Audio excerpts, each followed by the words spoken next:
And now our host, Stephen Lee Morris.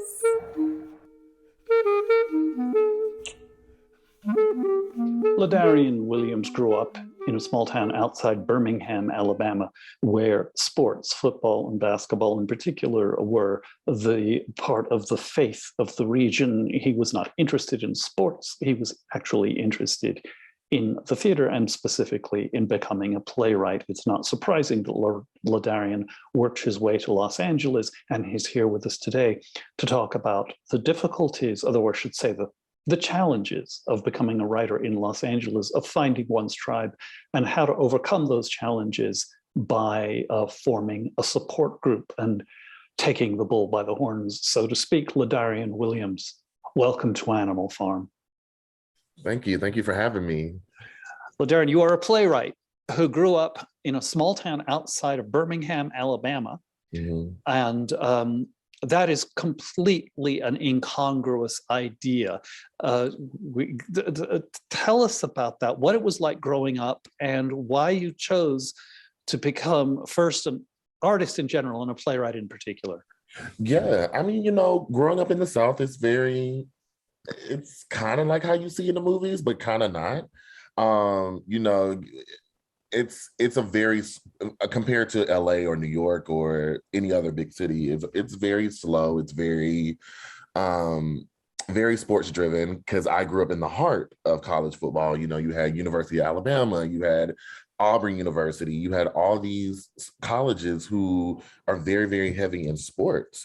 And growing up in a very small town and going to a very small town type of high school, those things, as a Southerner, but also as a 6'3", 250-pound Black high schooler, that is the thing that is encouraged for you to do. That's the only path that you are kind of allowed to take, right? And so, yeah, I didn't want to do that. May I just jump in here? Yeah. Being a professional athlete, the odds are about as slim for any high schooler growing up in the state of Alabama as being a professional artist anywhere in the world. So how do they rationalize that? Why do they keep people going on this pipe dream, to be crass about it? Yeah, that's a question I'm still asking myself. Because when you look at it, it's like the chances of you going to the NFL or the chances of you going into the NBA, yeah, it's just as slim as me making, just as much of a success in the arts. I think because when it comes to sports, I think people rally behind you more. As far as coaches, your teammates, colleges or whatever, like they have such an encampment of people to get you to that place. Whereas the arts people, you have people who like, yeah, we support you, but they really don't, because they really don't understand the trajectory of what an artist being, especially if you're the only artist in your family or your friend group or whatever. I think that's the way they can rationalize it a little bit. So tell us, when did this awakening come that you knew you didn't want to be a quarterback? No, I did not.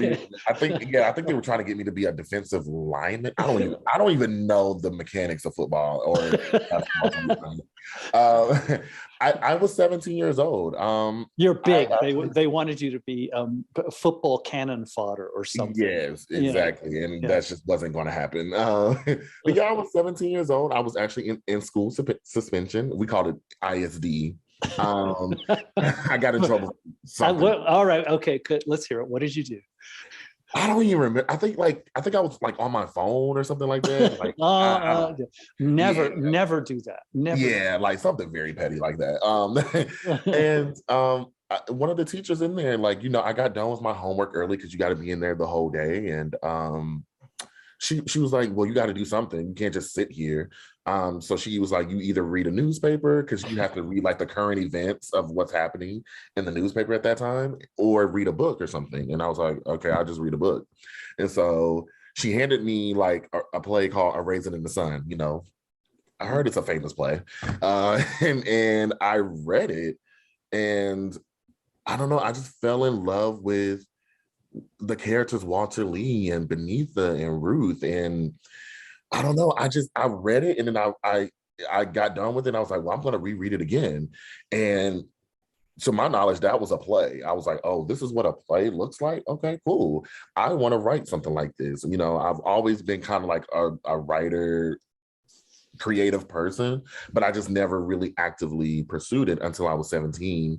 And the next semester, I was put in theater class. I just needed an A, to be honest. I just needed an A on my transcript. So I got put into theater, and for one of the assignments, you had to write a play. And I remember that when I read that A Raisin in the Sun, I was like, okay, I think I could do it. And so I wrote this play just to get an A on my grades. And my teacher at the time, shout out to Miss Jane Gainey, she said, oh, you're good. This is good. And for me as a 17-year-old kid, that was the first time I've ever heard anybody tell me that I'm good at something, especially other than sports, because I really wasn't good at sports, but again, they were trying to push that on me.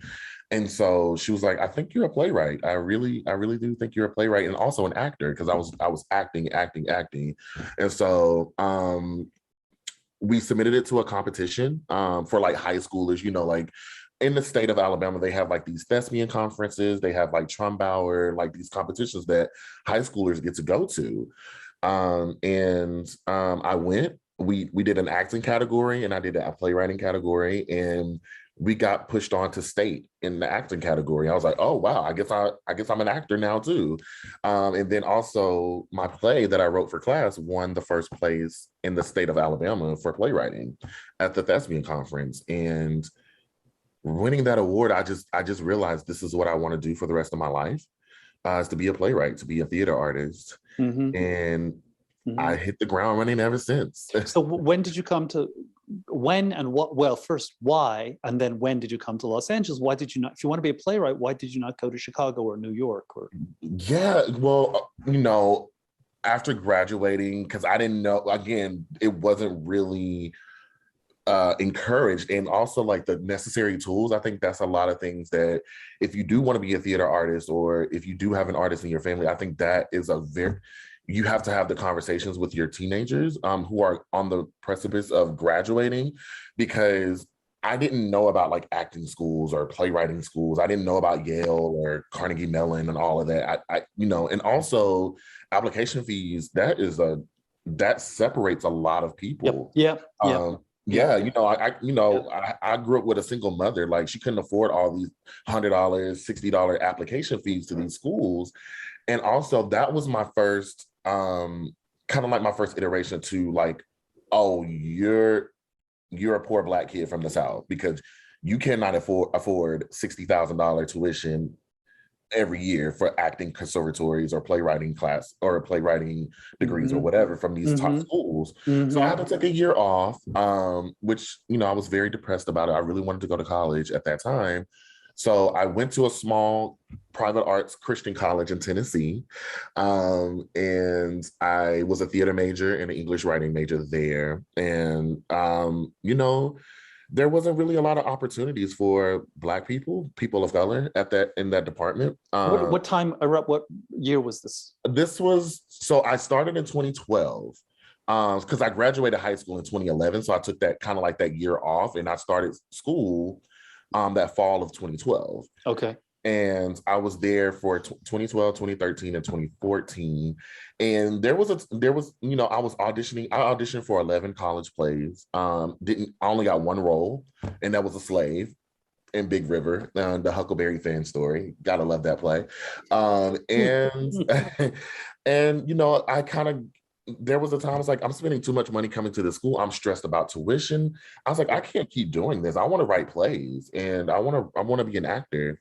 And so I dropped out because of money, and two, there was just no opportunities for people that look like me on stage.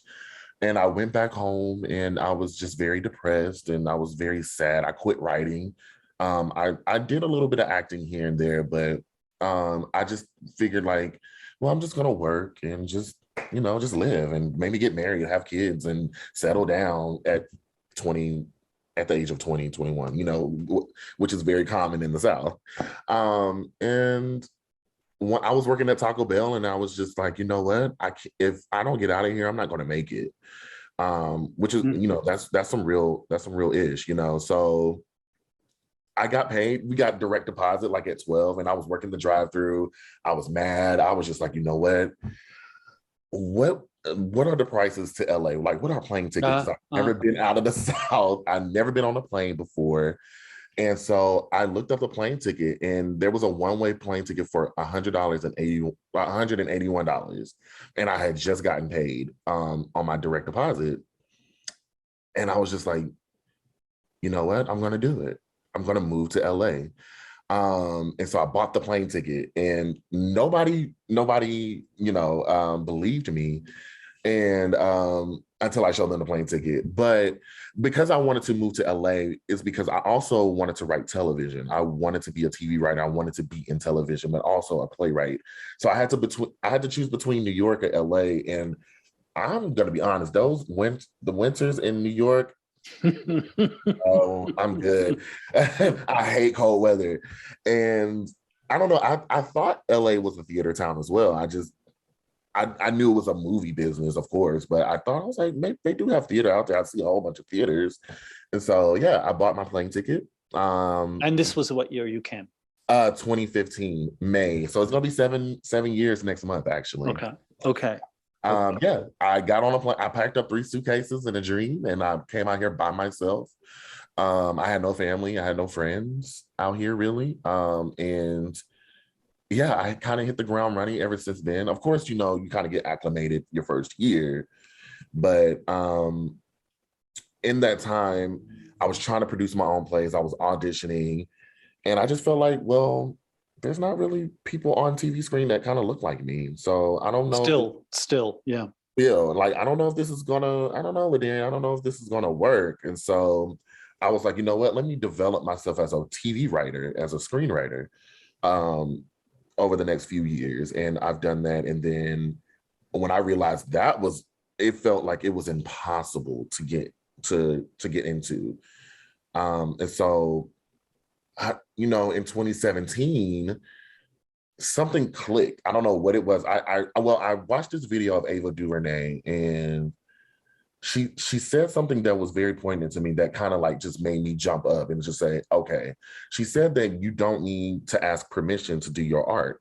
You stop working from a permission-based place. Like, just go out there and do your art, and go out there and just do it. And so I was like, okay. So as a playwright, I was like, well, I could just produce my own plays. I tried to produce my own play. I failed miserably at it the first round ago because I wasn't ready. Now that I'm looking back, I'm like, because you couldn't afford it, because the actors didn't stick around. Like theater rentals is what kills your budget a lot of the times. Back to real estate. It's always just renting a theater. And also actors, a lot, when you're new out here, a lot of people don't believe in you.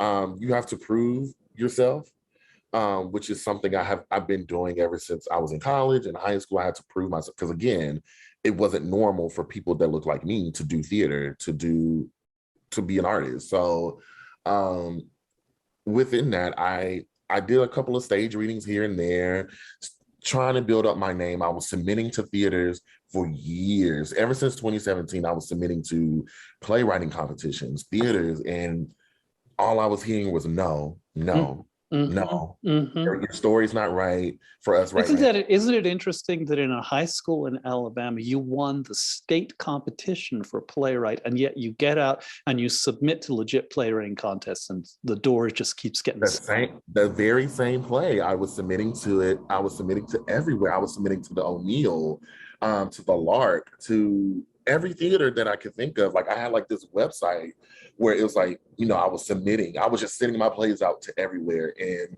some answer back like, oh, we would love to read the full draft or the full script. And then you won't hear from them for like 9-10 months. Oh, that's not right for us at this time. And so out here, I was like, well, let me just start producing my own work. So that same play that I wrote in high school, I produced it for my 25th birthday. I was like, I'm going to produce this play. I'm going to see this play come to full like realization. So I produced it for my 25th birthday, which was December 3rd, 2017, in a 30, I think it was like a 36-seat house theater. And it sold out, of course, like we did it one weekend. And that's when I realized, I was like, okay, I could do this. But then, living in this city, it gets down on you. You get depressed again. And I was feeling like, well, maybe I should just go back home because this is just not working. I'm trying to break in as a TV writer. I can't get any meetings. I can't get any managers or agents. I can't get anybody to read my work. And I'm pouring myself out onto these pages, and nobody wants to listen to my story. And what I realize now is like I needed a tribe around me to really challenge me as a writer, as an artist, to help me grow. Iron sharpen iron. That statement is so true when you have people around you to sharpen your tools. And so 2018, I did another stage reading, and people came out in droves, like we filled up the house. And I was like, oh, okay, I guess I can see I have a name for myself now out here as a playwright. People are coming to my plays just to see stage readings. We don't have all the bells and whistles of lights and sound and a set. We have a script and actors on stage just reading. So last weekend there was a play festival sponsored in part by the Black Creators Collective. Yeah. So are you a founder of that? Or I'm a co-founder. Yeah, I'm a co-founder. So tell us about that, and because it was really impressive what I saw. It was a play that you wrote called Bridging the Gap. Bridging the Gap. And it's about Black erasure on TikTok, where the people who are actually creating the work are often Black, and their work gets co-opted by white, by white artists, and which is just kind of perverse. And it's also, as your play pointed out very clearly, it's an allegory for much larger issues than pop music. It's about cultural erasure, and your play was very eloquent about that. So what are the origins of it's called the Black Creators Collective. They performed last weekend a series of extremely well-produced readings at a venue in North Hollywood called Waco Theater. Waco Theater, yeah. So our president, Mildred Marie Langford, I came to her with an idea. Because again, as a playwright, I was submitting to everywhere, and I just got tired of getting told no. Yeah. And I know other playwrights, they feel the same. And also, yes. we have to be truthful and honest. A lot of the theaters out here in LA, they have been slamming their doors in playwrights' face, but also in Black and people of color playwrights. And we always hear like, why don't they let us in their doors? Why don't they let us in their doors? And I was just like, okay, I said, Millie, you're an actor, you're a producer. We have a Black Creators Collective. Why don't we just create our own Playwrights Festival, create our own O'Neill Festival, our own, just like a cohort of playwrights. And so a couple of playwrights that I found on Twitter who's really, their work really never seen the light of day, or it kind of had some workshops here and there. I said, well, come with us. Could you name them? Yeah. David J. Crawford, his play sold out, and Jonathan L. Jackson, which we started the Black Writers Room together, had his play performed as well, and also Aja Houston and myself and Noro, who is also another resident playwright in the Black Creators Collective, and so Millie was like, yeah, let's do it. And so we were going to just produce, because we just got off the train of my play Umoja, which was very, very successful in the arts area. And so the Waco kind of stepped in and gave us a space, gave us resources to produce this Black Playwrights Festival, 5 brand new plays by Black playwrights in the North Hollywood area, because I haven't seen, since I've been living in North Hollywood, I have not seen a festival geared towards specifically Black playwrights and giving them a space and giving them a home to come and test out their plays and workshop them and rewrite them. So yeah, it was a successful event, which I'm very proud. I kind of spearheaded it, and now the Waco is saying they want to do this. They want to make this an annual thing, alongside with the Black Creators Collective, to bring in more playwrights who have never had a play produced before or a stage reading. So I'm really proud of that event. I have 2 questions for you. Yeah. One, since the George Floyd killing, and since that there have been killings and killings and killings and killings at the hands of the police, probably for at least 20 years that have been publicized. Before that, they were happening, they just weren't publicized. But that seemed to turn the tide, and particularly in the arts community.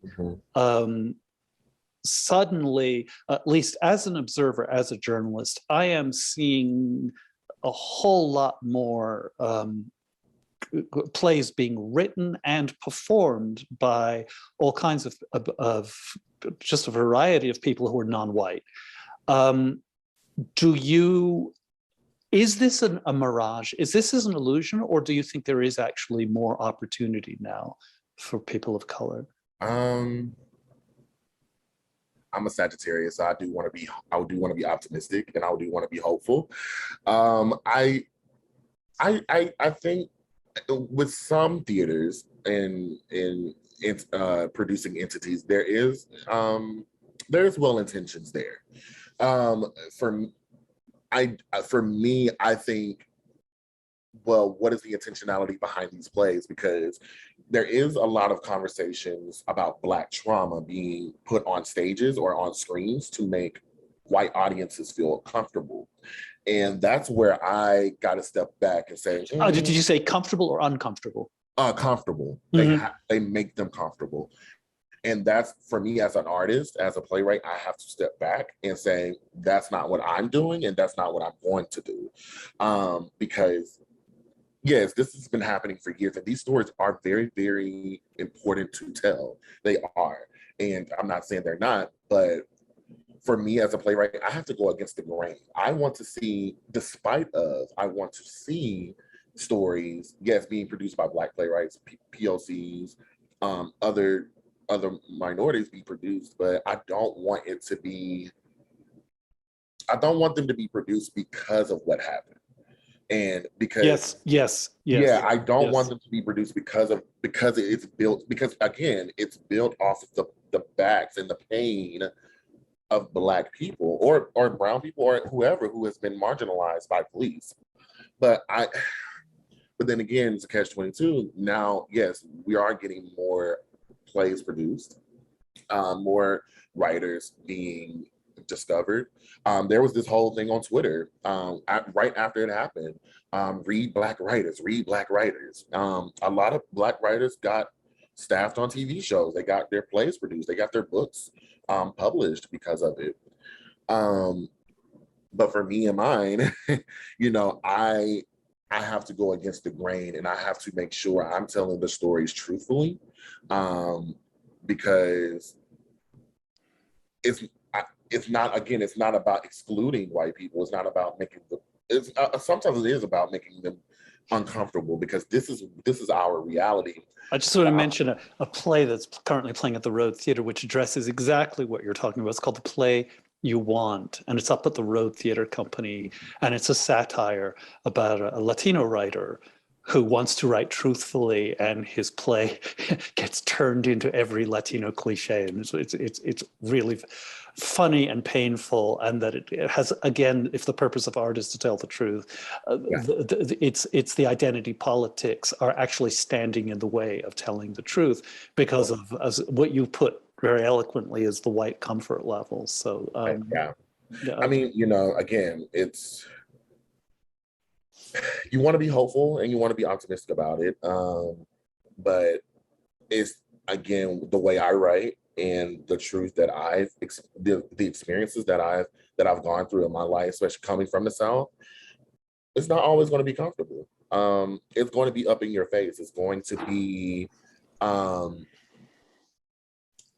a righteous rage. That's what I write with. That's what one of my playwriting inspirations, Dominique Morisseau. That's what she's inspired me to do, to write with a righteous rage. Because again, you see these stories, especially with Black people in our history. It's always, because people get it mixed up. People do get it mixed up with trauma. Like conflict and trauma is not the same thing. Yeah. My version or my definition of Black trauma is it's putting something on stage or on screen or published or whatever to make white audiences feel comfortable about the systemic oppression that was created to benefit them, and not telling the story truthfully. Black joy is, for me, is going against the grain. So that's what I'm striving for in my plays, in my screenwriting work. As far as, fantasy work, I want to see more Black fantasy, and I'm curating that. And also in my plays and books and everything else, I want to see us, fully realized human beings on stage, on screen, in books. I have a devil's advocate question. Yeah, and I'm happy to play the advocate of the devil here. So, art is the business of what you're talking about. Regardless, let's just remove race from the equation. The idea of telling stories truthfully and painfully, that has historically, no matter what color the skin is of the playwright, that is a really hard sell. The idea of, just like in sports, which is where we started, the idea of getting a name or getting an open door in something as rarefied as the theater, where usually it is contingent on diplomas out of Yale, out of Columbia, or, as you say, Carnegie Mellon.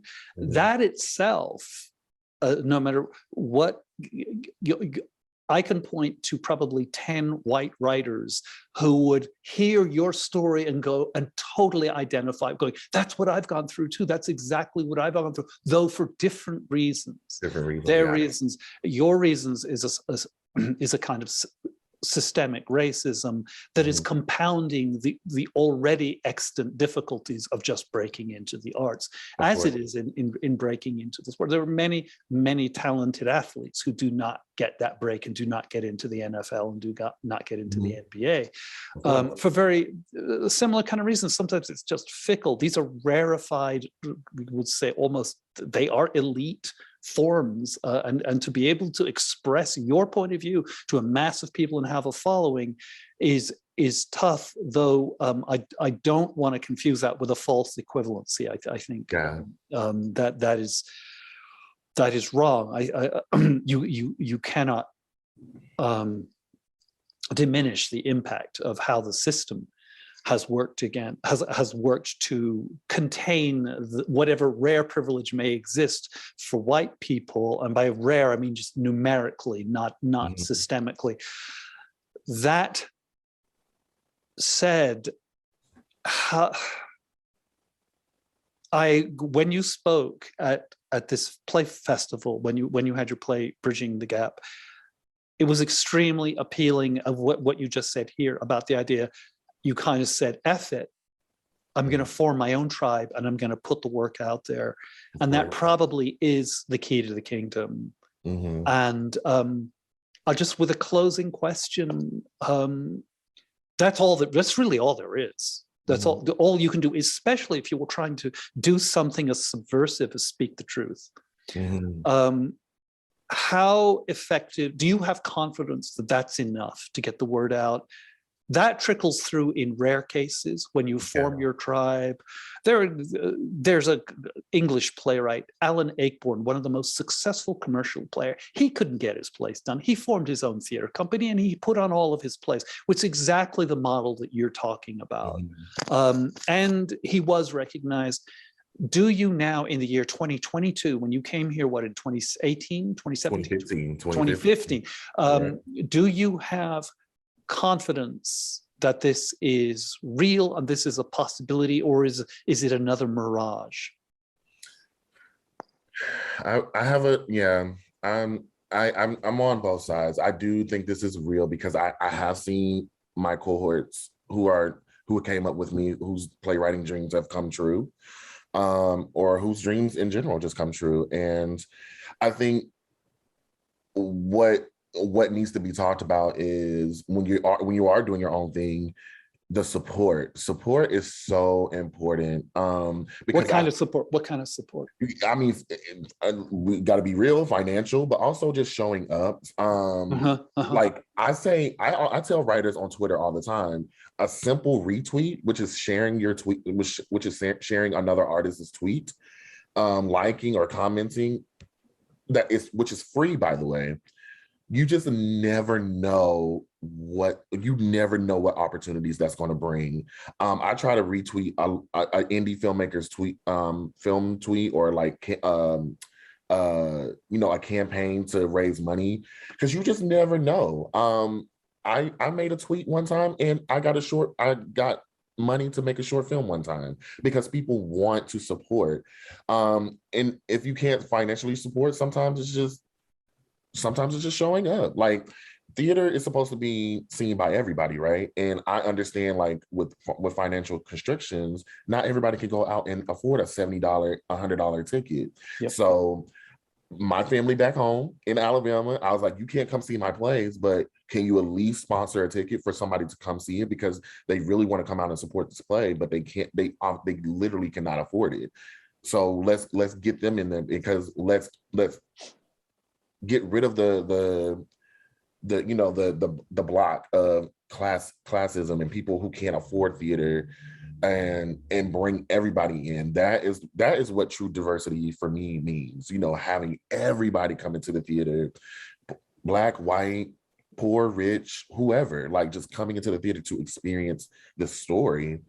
So yeah, I do think it's real in some cases, and I do think it's a mirage. But when it's a mirage, then you have to wake up and say, okay, this is not going to happen. So let me make my own path. And again, that's why they call it the road less traveled, because you're going to be alone. I can't sugarcoat it for you. I can't make it gumdrops and rainbows when you're producing your own work. It's stressful. It's hard.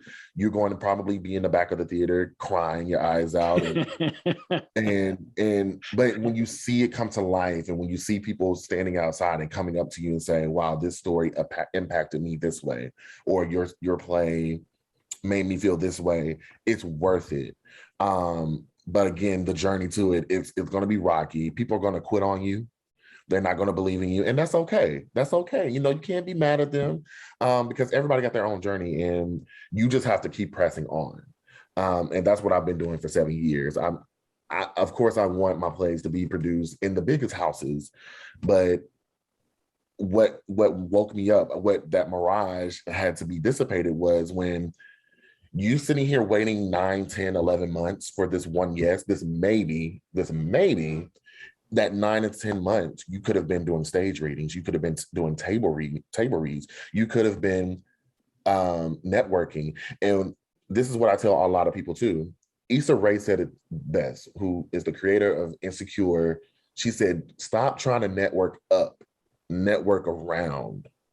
Like, I have a producer, I have an actor, I have another writer, or a filmmaker, or a cinematographer. Instead of trying to reach the Issa Raes, the Ava DuVernays, the big theater people in New York, network around you. You never know.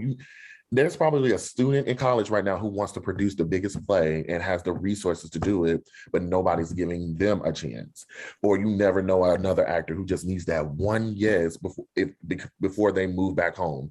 And you just never know what you could be somebody else's. You can be your own yes. And that took me a very, very long time to realize. Again, that mirage, right? It looks beautiful. It looks tempting. But when the closer you get to it, the more it disappears. And then you're set in that reality of, I could have been doing this myself while waiting on that yes. I could be my own yes, but while you over there trying to read my play for 9, 10 months, 11 months, or make that decision, I'm going to be over here doing my own thing. And that's when they start to come. Mm-hmm. That statement, when you build it, they will come, from Field of Dreams. That is my motto. That has been my life. That's been my journey for this past 7 years. When you start to build it, they will come. LaDarrion Williams, thank you so much for joining us. That's fantastic. Thank you. Thank you. I appreciate it. Next week, we're joined by John Gould Rubin, who is directing Joe Morton in an upcoming production of King Lear, both presented and produced by the Wallace Annenberg Center for the Performing Arts. If you enjoy Animal Farm, please support us on Patreon.